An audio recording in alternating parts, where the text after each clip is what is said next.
हिमाचल प्रदेश बेरोजगार शास्त्री संघ ने प्रदेश सरकार पर भर्ती नियमों में परिवर्तन कर हितों के साथ खिलवाड़ करने का आरोप लगाया है। संघ ने प्रदेश सरकार से पुराने भर्ती नियमों के अनुसार शास्त्री अध्यापकों की भर्ती करने की मांग की है।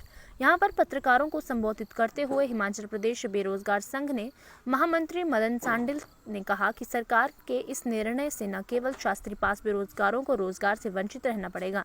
उन्होंने कहा कि 9 सितंबर तक बैच वाइज हुए शास्त्रियों की भर्ती पुराने नियमों के तहत हुई है, लेकिन प्रदेश सरकार ने 11 अक्टूबर को अधिसूचना जारी करके भर्ती नियमों में बदलाव कर दिया। नए नियमों के तहत संस्कृत को वैकल्पिक विषय के साथ बीए और एमए करने वाला अभ्यर्थी भी इसके लिए पात्र है, जबकि उन्होंने शास्त्री पास करने के लिए उन्होंने इसके पूरे विषय पढ़े हैं। उनके पास सरकारी रोजगार प्राप्त करने का एक ही विकल्प है, जबकि बीए और एमए करने वाले टीजीटी भी लग सकते हैं। इस विषय को लेकर मुख्यमंत्री से प्रतिनिधिमंडल मिला था तथा मुख्यमंत्री ने आश्वासन दिया था कि उनके हितों को पूरा ध्यान में रखा जाएगा, लेकिन ऐसा नहीं किया गया, जिस कारण संघ को न्यायालय की शरण लेनी पड़ी। इस अवसर पर संघ के जिला प्रधान छोटा रामय, कोषाध्यक्ष पवन व राजकुमार, मोनिका शर्मा, अरुण व नर्मदा भी मौजूद रहे।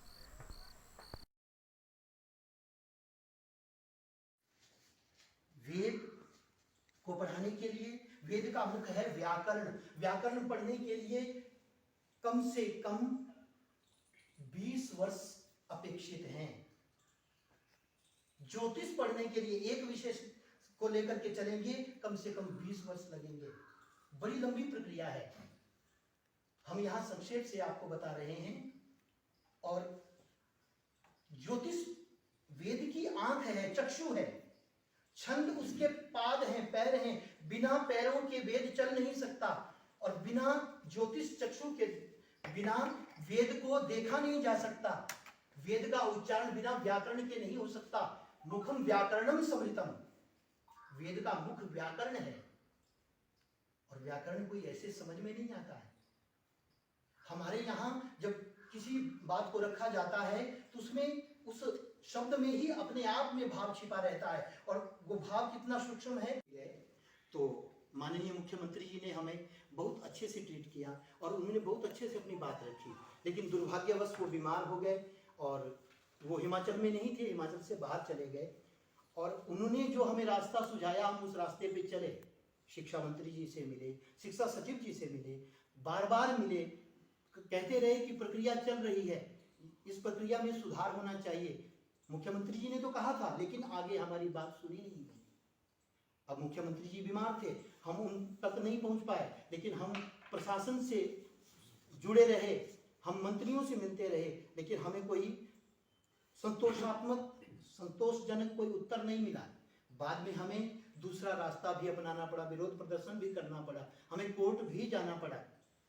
लेकिन मुख्यमंत्री जी ने आते ही सबसे अच्छा काम किया। जो उन्होंने कहा था वही काम उन्होंने किया। उन्होंने 3 दिन कहे थे, आते ही जब जैसे उनको 2-3 दिन होते हैं, उन्होंने एकदम से इस प्रक्रिया पर स्टे लगा दिया। संस्कृत मात्र कर्मकांड की भाषा है, ये कर्मकांड की भाषा नहीं है। आज आधुनिक युग में भी सबसे आधुनिक संस्कृत को माना जा रहा है। संगणक के लिए, कंप्यूटर के लिए भी अगर सबसे उचित भाषा है तो संस्कृत है। लेकिन ये ऊपर से वैकल्पिक रूप से अगर संस्कृत पढ़ी जाएगी तो संस्कृत इस तरह सबका कल्याण नहीं कर पाएगी। इसके लिए जरूरी है कि परंपरागत तरीके से जो शास्त्रीय शिक्षण की पद्धति है वो बची रहे। तो इसके लिए जरूरी है कि जो पुराने नियम हैं उनसे भर्ती हो, और भविष्य में जो कहा जाता है कि शिक्षण की उच्चतम व्यवस्था के लिए, शिक्षण में सुधार के लिए कुछ अगर परिवर्तन करना हो, तो हम ये बात न भूलें कि इससे कहीं शास्त्रीय जो शिक्षण है, संस्कृत का जो शिक्षण है, शास्त्रों का जो शिक्षण है, वो कहीं प्रभावित न हो। हम यही चाहते हैं, यही आशा अपने मुख्यमंत्री जी से करते हैं कि वो हमारी इस बात को समझेंगे, और उन्होंने समझी है। और हमें पूर्ण आशा है कि वो ये जो फैसला है हमारे हित में करने वाले हैं। अगर वो जल्दी से हमारे हित में इस फैसले को करते हैं तो हम शीघ्र ही उच्च न्यायालय में जो हमने याचिका दायर की है, हम उस याचिका को भी वापस ले लेंगे, क्योंकि हम संस्कृत के लोग हैं। हम झगड़ना नहीं चाहते हैं, हम प्रेम चाहते हैं, सौहार्द चाहते हैं, उन्नति चाहते हैं। तो ये प्रेम बचा रहे, उन्नति हो हमारे देश की, हमारा राष्ट्र पुनः विश्व गुरु बने, इसके लिए हम संस्कृत की आज ये लड़ाई लड़ रहे हैं।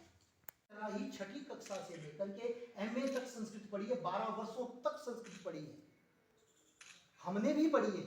लेकिन फर्क क्या है, मैं वो अंतर आपको स्पष्ट करना चाहता हूं। जो आज ये नए नियम आए हैं उससे संस्कृत का ह्रास हो रहा है, संस्कृत का ह्रास होने वाला है, इस विषय पे हम आना चाहते हैं। और ये विषय क्या है कि जब संस्कृत पढ़ी जाती है उसके लिए जब बच्चा 5 वर्ष का होता है उसका विद्यारंभ किया जाता है, उसको जनेऊ डाला जाता है और वो गुरुकुल की तरफ जाता है संस्कृत पढ़ने के लिए। आधुनिक विषयों के साथ वो संस्कृत पढ़ता है, वेदों को पढ़ता है, जो सबसे प्राचीनतम ग्रंथ हैं विश्व के, उन ग्रंथों को पढ़ता है, क्योंकि वेदों में ही सभी ज्ञान निहित है। विद ज्ञाने धातु से ही वेद बनता है, वेद का अर्थ है ज्ञान। उस ज्ञान को समझने के लिए 5 वर्ष की आयु से ही प्रवृत्त होना पड़ता है, संस्कारित होकर के। जब वो बच्चा, और उनसे ये आशा करते हैं कि सीएनबी के अंतर्गत शास्त्रीय भर्ती प्रक्रिया को पुराने अर्थात वर्तमान कालिक जो सीएनबी के लिए निर्धारित जो नियम हैं उन्हीं से भर्ती की जाए। अगर उसमें कुछ छेड़खानी होती है तो फिर दिक्कत हो जाएगी। हमारे भाई जो न जाने कितने वर्षों से संस्कृत पढ़ के आए और अपनी नौकरी का इंतजार कर रहे थे, बैच वाइज भर्ती उनकी आ गई थी, अब जिनकी आयु 40-45 तक पहुंच गई है, जब उनके सामने नए से नया नियम रखा जाएगा वो फिर उन नियमों को पूर्ण नहीं कर पाएंगे और शास्त्री नहीं लग पाएंगे। हम यही आशा करते हैं कि पुराने नियमों से ही इस भर्ती को किया जाए और भविष्य में अगर संशोधन करना है तो शास्त्रियों के हित के लिए और संस्कृत का लोप ना हो इस बात का ध्यान रखते हुए कुछ ऐसे नियम बनाए जाएं ताकि हमारे देश से जो इस देवभूमि में कुछ परंपरागत तरीके से संस्कृत शिक्षण की बची है वो बची रहे, उसका संरक्षण हो। अगर संस्कृत की रक्षा होगी तो संस्कृत के ग्रंथों की, धर्म की रक्षा होगी। और हमारा देश सदा से संस्कृति से पहचाना गया है। भारतस्य प्रतिष्ठे द्वये संस्कृतम संस्कृतिस् तथा, भारत की 2 ही प्रतिष्ठाएं रही हैं, संस्कृत और संस्कृति।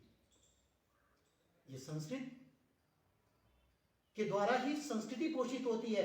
सा संस्कृति संस्कृताश्रिता, वो संस्कृति संस्कृत पर आश्रित है और हम यही चाहते हैं हमारी संस्कृति बची रहे।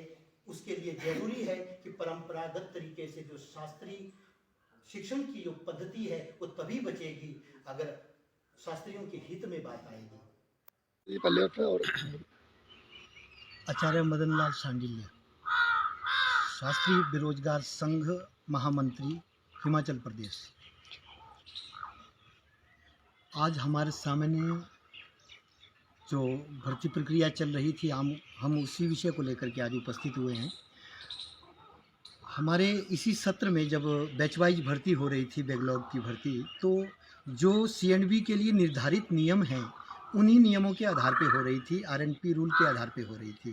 लेकिन 11 अक्टूबर को एक अधिसूचना आती है जिसमें नियमों में बदलाव कर दिया गया। लेकिन वो नियम जब भी आरएनपी रूल बदलते हैं तो उसका एक प्रोसेस होता है, उस प्रोसेस को फॉलो न करते हुए आनन फानन में हमारे ऊपर एक अधिसूचना जारी कर दी जाती है जिससे हमारी भर्ती जो है प्रभावित होती है। और उस नए नियमों में क्या है, पुराने नियमों में था कि शास्त्री 50% के साथ और टेट पास होना चाहिए तो वो शास्त्री पद के लिए अर्हता रखते हैं। तो नया नियम एकदम से आ गया कि बीएड अनिवार्य होगी, बीएड का बैच लगेगा और साथ में बीए एमए में जिन्होंने वैकल्पिक रूप से भी संस्कृत पढ़ी है वो लोग भी इसमें अर्हता रखेंगे। तो इस कारण से हमारे शास्त्री भाई जो बहुत लंबे समय से इंतज़ार कर रहे थे वो सभी शास्त्री भाई हताश हो गए, क्योंकि अब उन कईयों के पास बीएड नहीं है। अब अगर वो 40-45 वर्ष की आयु में बीएड करेंगे तो कब उनका वो बैच आएगा। और ये बीएड जो है सीएनबी के लिए कहीं भी तर्क संगत नहीं है, न्याय संगत नहीं है, क्योंकि सीएनबी एक अलग से स्ट्रीम है। अगर बीएड आ जाती है तो वो टीजीटी हो जाता है। सीएनबी की भर्ती पर टीजीटी के नियम कभी भी सहनीय नहीं है। अगर वो आते हैं तो उससे शास्त्री वर्ग बहुत प्रभावित होता है और वो कहीं ना कहीं अपने को ठगा हुआ महसूस कर रहा है। हम 14 तारीख को उनसे मिले थे अक्टूबर को, तो उन्होंने आश्वासन दिया था और लेकिन वो थोड़े दिनों में अस्वस्थ होकर के दिल्ली चले गए थे। अब आकर के उन्होंने इस भर्ती प्रक्रिया के ऊपर रोक लगाई है। हमें उनसे आशा है कि वो जल्दी से जल्दी इस भर्ती प्रक्रिया को पुराने नियमों से ही लागू करेंगे, ताकि शास्त्रियों को उनका अधिकार मिल सके और शास्त्रों की गरिमा जो संस्कृत महाविद्यालय हमारे हिमाचल में खोले गए हैं वो बरकरार रहें। उसी प्रकार उनमें परंपरागत तरीके से संस्कृत का शिक्षण होता रहे। हम यही आशा करते हैं कि संस्कृति की रक्षा के लिए, संस्कृति की रक्षा के लिए मुख्यमंत्री जी हमारे पक्ष में इस कदम को आगे भी उठाएंगे, यही आशा करते हैं। जय तु संस्कृतम, जय तु भारतम।